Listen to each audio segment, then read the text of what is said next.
Mesdames, Messieurs, bonsoir et bienvenue dans cette toute nouvelle émission consacrée à la politique, dont ce but est de vous informer dans tout le domaine de la politique, en passant par des interviews, des infographies et même des reportages. Durant toute cette semaine et la semaine prochaine, nous vous ferons vivre au plus près l'avancement de cette élection européenne.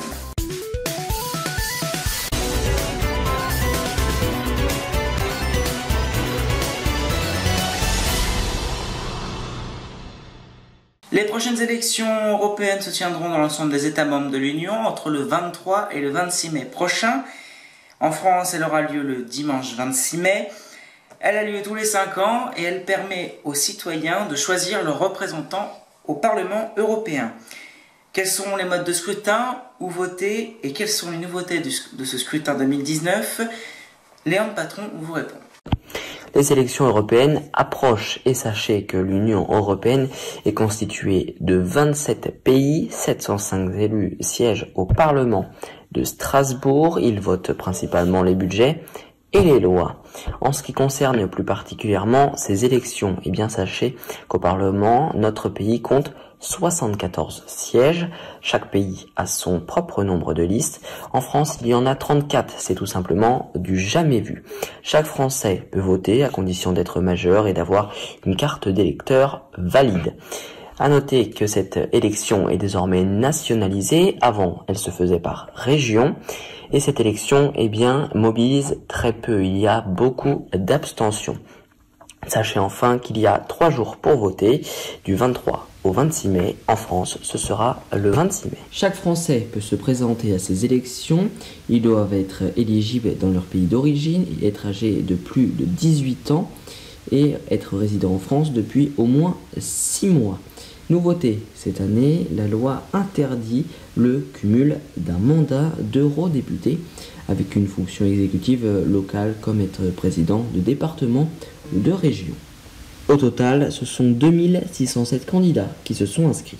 La semaine prochaine, vous pourrez découvrir dans une nouvelle émission l'analyse des 34 listes. Nous vous donnerons les principaux axes de chaque parti politique et nous analyserons les têtes de liste.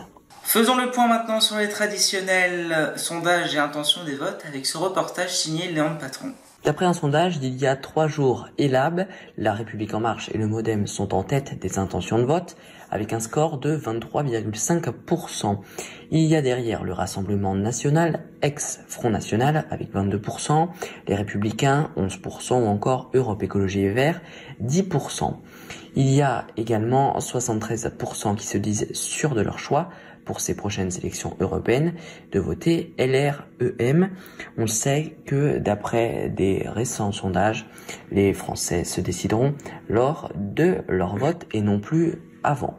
Enfin, pour les plus petites listes, sans être péjoratif, eh bien on peut retrouver Place Publique Parti Socialiste à 5%, Debout la France à 3%, le Parti Communiste à 2,5%, les Patriotes de Florian Philippot 2,5%, Lutte ouvrière à 1,5% et Alliance jaune, une liste de gilets jaunes à 1%. C'est la fin de cette édition, merci de l'avoir suivi. Votre prochain rendez-vous c'est ce dimanche avec le journal audio présenté par Théo Tornet. Quant à moi, je vous retrouve dès vendredi prochain pour un nouveau numéro de Politique Week-end. Excellente soirée à tous et à bientôt.